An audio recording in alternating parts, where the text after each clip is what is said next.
Nous sommes en train de plastifier notre planète. Difficile de trouver un endroit sur Terre sans plastique.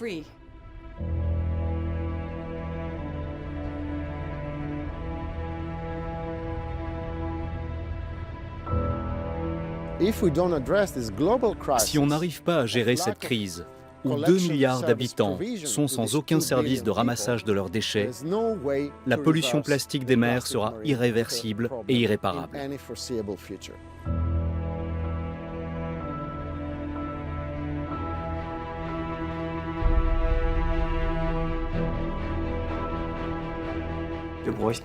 Nous aurions besoin d'une stratégie globale.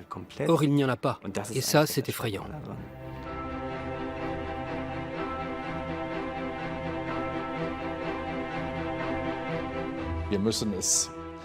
Nous devons parvenir à ce que la matière plastique soit évaluée dans ses applications, sans oublier qu'elle reste une matière première, une ressource bien trop précieuse pour être jetée.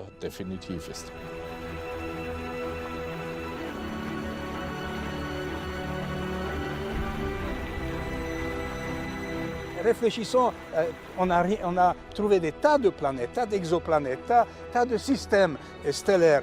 La vie est nulle part à côté de nous. Quelle chance qu'on a, quelle merveille. Et on va la bousiller avec du plastique, arrêtez. Nous avons produit de telles quantités de plastique que nous pourrions en faire une feuille de cellophane dans laquelle on envelopperait une fois et demie la Terre.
La ville de Leyde au lever du jour.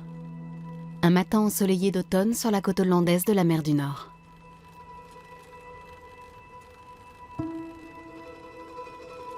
Cet oiseau matinal se dirige vers la mer. À bicyclette bien sûr, une passion de Leyde pour ainsi dire, comme il se doit en Hollande.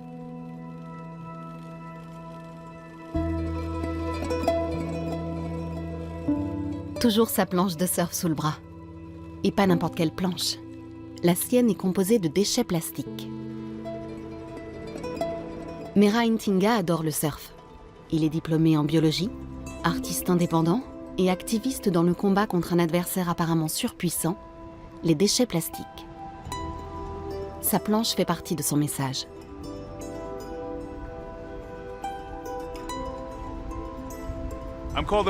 On m'appelle le surfeur des soupes de plastique, du nom de ces amas de déchets plastiques qu'on trouve en mer.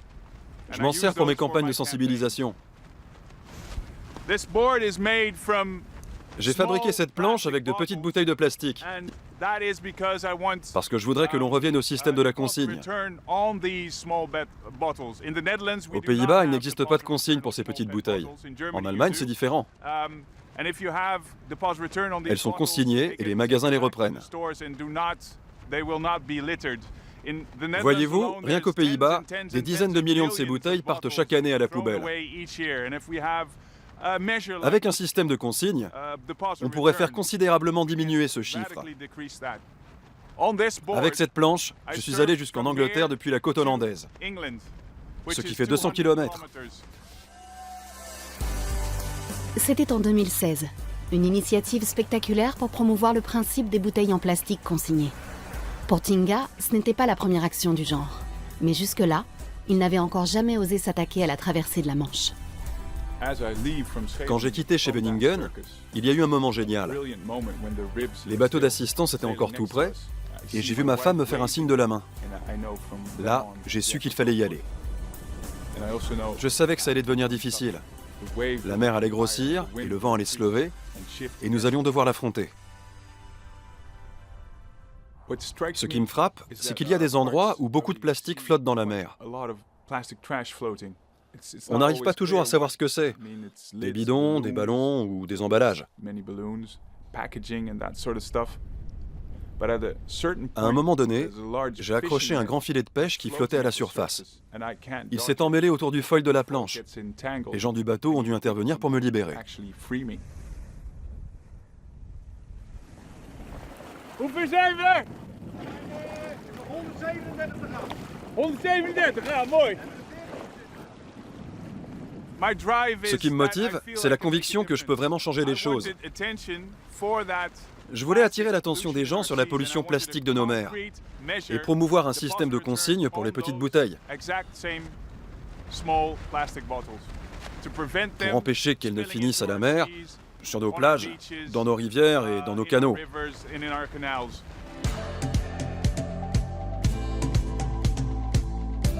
Message on a Bottle est le nom qu'il a donné à son action.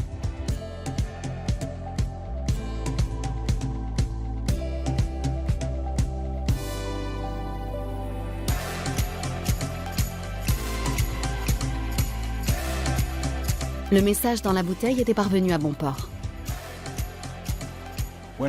Quand j'ai atteint la plage, des gens étaient là à m'attendre. Ça m'a surpris.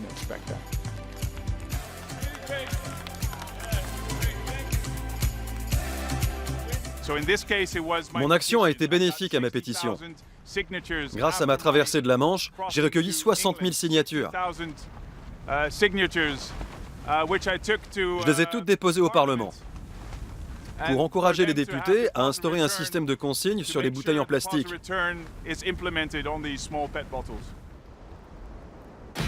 Recycler plutôt que jeter. Tinga va loin dans son engagement. Le plastique serait comme un orage qui gonflerait la voile de son kitesurf. Mais depuis, l'orage s'est transformé en tsunami, parce que le plastique nous submerge tous. Lorsque les matières synthétiques ont entamé leur marche victorieuse dans le monde entier en 1950, ce n'était encore qu'une petite brise. À cette époque, la production de matières synthétiques se limitait à 2 millions de tonnes par an. En 2015, c'était déjà 380 millions de tonnes. En tout, on aurait produit jusqu'à ce jour environ 8,3 milliards de tonnes de plastique, ce qui représente le poids de 822 000 tours Eiffel. Et ce qui est particulièrement alarmant, c'est que plus de la moitié a été produite ces dernières années.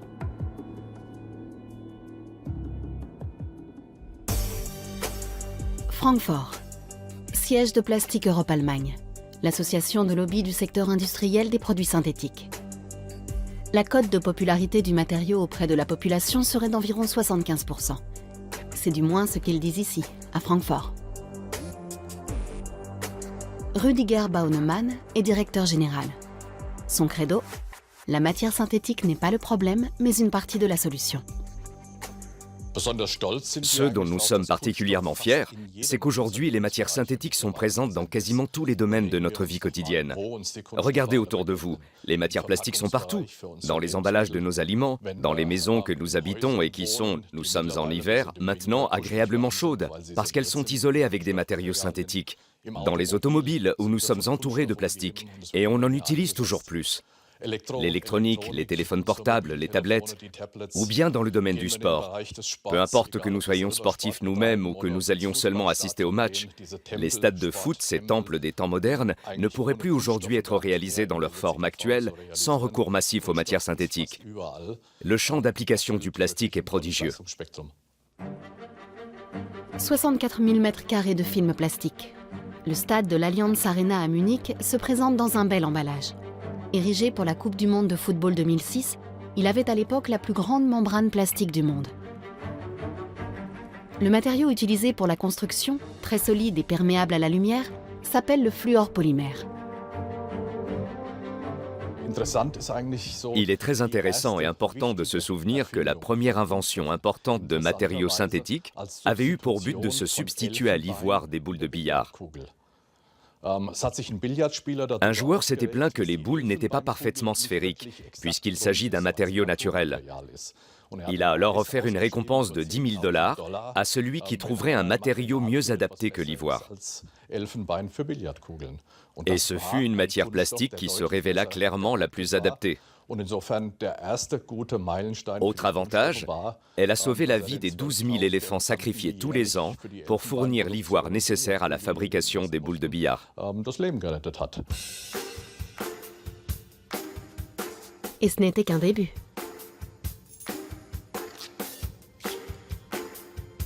Le transistor en bakélite, la voiture pour enfants, les tupperwares et les monoblocs, du sport à la médecine, le plastique est en plein boom depuis le milieu du siècle dernier. Même le ballon de foot est depuis longtemps en plastique, tout comme les automobiles et les jouets. Léger, polyvalent, mais surtout bon marché, le plastique est omniprésent dans notre vie quotidienne. Mais comme nous le rappellent les associations environnementales, le plastique n'a pas que des avantages. Pour l'industrie du plastique, c'est le matériau par excellence du XXIe siècle. J'ajouterais qu'il est malheureusement aussi le problème du XXIe siècle. Et les années qui viennent seront déterminantes. Saurons-nous faire un usage plus intelligent du plastique que jusque-là ?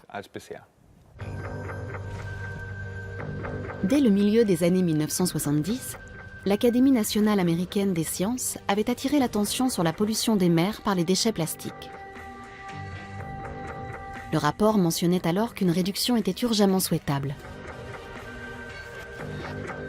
Peine perdue.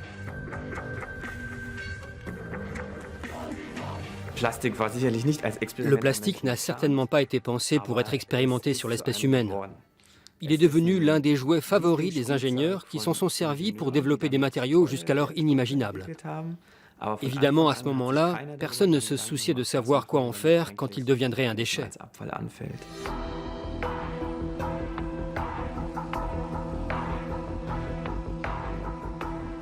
On a créé quelque chose de magique, mais maintenant on a surconsommé.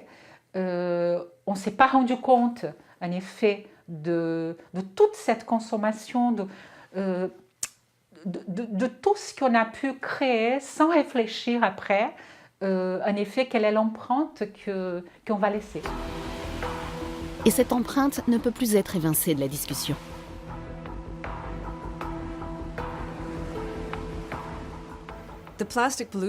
La question de la pollution par le plastique est à voir comme un problème politique.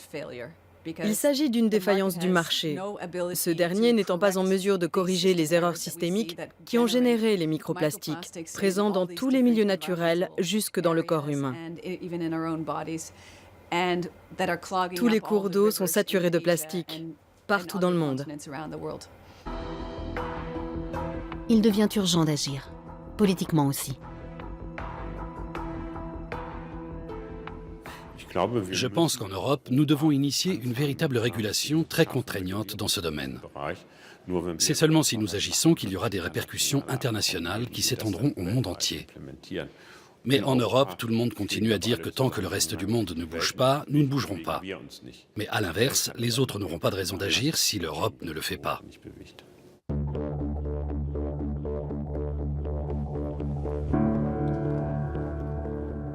Retour à Leyde, en Hollande.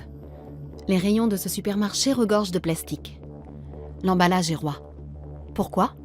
Avec l'augmentation des foyers monoparentaux, les portions deviennent de plus en plus petites.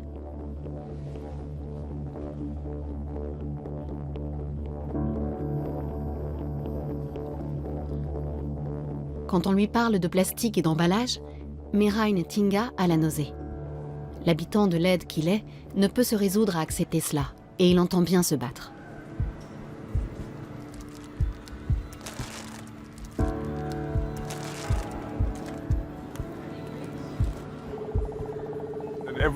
Dans les supermarchés, tous les aliments sont emballés dans du plastique. Avec ma campagne, je voudrais que les fabricants commencent à engager le début d'une prise de conscience sur les emballages. Il se bat contre le lobby puissant des fabricants.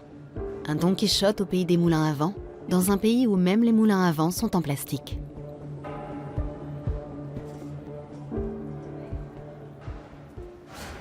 Il n'y a aucun produit sans emballage dans ce magasin. La plupart des supermarchés ne proposent pas de produits en vrac. Presque tout ce qu'on achète aujourd'hui est emballé dans du plastique.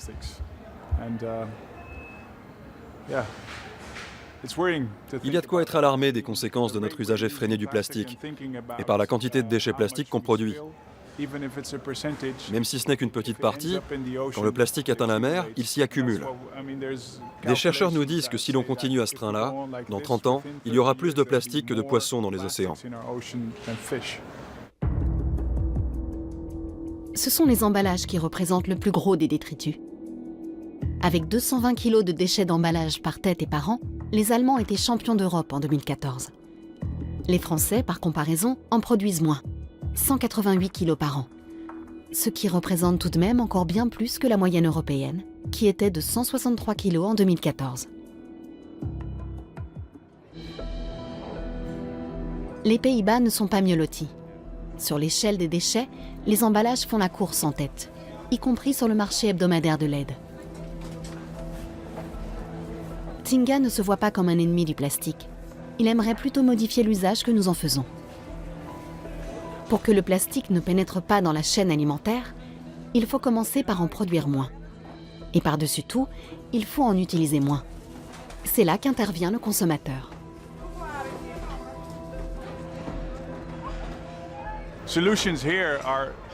Ici, on fait en sorte d'éviter de jeter les déchets.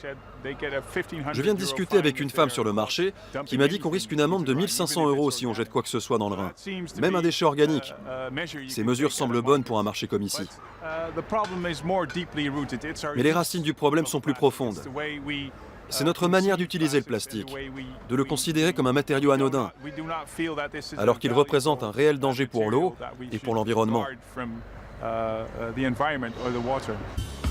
Car il ne faut pas oublier qu'en réalité, le plastique a de la valeur. Surtout les bouteilles en polytéréphtalate, le PETP. Comme elles sont fabriquées dans des matières synthétiques spécifiques, elles sont faciles à revendre, car elles peuvent servir à la fabrication de nouvelles bouteilles, ou aussi pour la production de polyester. Dans le domaine des bouteilles en plastique, la vraie question est usage unique ou usage multiple? L'usage unique est plus rentable. Les magasins discount comme Lidl ou Aldi optent pour cette solution parce que c'est ce qui leur coûte le moins cher. C'est le prix qui détermine l'emballage que je choisis. Or, il se trouve qu'actuellement, les matières issues du pétrole sont si peu chères et engendrent des chiffres de croissance tels qu'on a un produit ubiquitaire dans le monde entier, disponible partout et en grande quantité.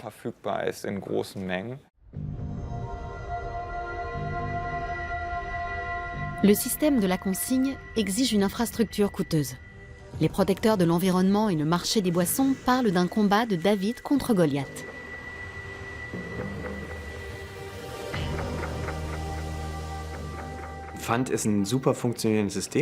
La consigne est un système qui fonctionne à merveille, mais il est très complexe à mettre en place, à faire fonctionner, à contrôler. Il nécessite une bureaucratie immense, mais on en retire beaucoup d'argent. Nous avons fait le calcul pour les téléphones portables. 10 € par téléphone multiplié par 100 millions de téléphones, ça fait 1 milliard d'euros. En appliquant ce même principe aux bouteilles en plastique, ce serait encore une toute autre somme. C'est donc un moyen très efficace. Mais les politiques hésitent, parce qu'ils ne savent pas s'ils peuvent ou s'ils veulent véritablement y arriver. Dans pratiquement tous les pays, nous subissons une pression massive de la part de l'industrie des boissons et des groupements d'entreprises, justement, pour empêcher ces systèmes de reprise des vides. Et la pression est constante. Coca-Cola, par exemple, a longtemps proposé un système de bouteilles en plastique consignées. Il ne le propose plus du tout maintenant. Il est vrai que cela risque de réduire les dividendes des actionnaires. Mais cela ne devrait pas freiner l'ardeur des politiques. On est en droit de réguler cela. On n'est pas obligé de céder au chantage. Et pourtant, en Allemagne aussi, le législateur a cédé à la pression du lobby des boissons. La généralisation du système des bouteilles consignées n'a pas la priorité.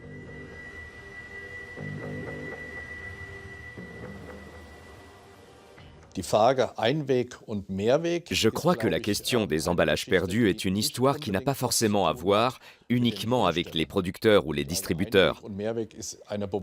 C'est aussi une décision consciente ou inconsciente des consommateurs de choisir ce qu'ils préfèrent. Elle peut être influencée par des raisons annexes. Traîner une caisse de bouteilles consignée au 3e étage d'un immeuble peut être un problème pour des gens âgés qui vont préférer d'autres solutions. Il faut bien voir qu'en Allemagne, la question des emballages consignés évolue dans une direction regrettable. Ces dernières années, de plus en plus de fabricants ont privilégié l'emballage jetable. Alors que l'objectif devrait être de tendre vers une économie circulaire. En d'autres termes, il faudrait maintenir les produits synthétiques aussi longtemps que possible sur le marché, ou bien les réutiliser sous une autre forme, les recycler en somme. Multiport, une usine de recyclage à Bernbourg dans l'est de l'Allemagne. C'est là qu'arrivent les précieuses bouteilles PETP et d'autres matières synthétiques pour être recyclées. Kostas Velis est un expert de renommée internationale. Il enseigne l'économie circulaire et l'usage approprié des ressources à Leeds, en Grande-Bretagne. L'industrie du traitement des déchets est l'une des plus importantes du monde, mais on a tendance à l'oublier. En réalité, l'exportation de déchets occupe une très grande place, surtout si on compare les chiffres avec ceux des autres produits d'exportation provenant de nos pays industrialisés. Nous importons beaucoup de produits fabriqués quelque part en Asie du Sud-Est. Comme on a délocalisé leur fabrication, nous sommes contraints de les importer. Et après, nous, on exporte les déchets, ce qui nous donne une chaîne mondiale d'approvisionnement des déchets.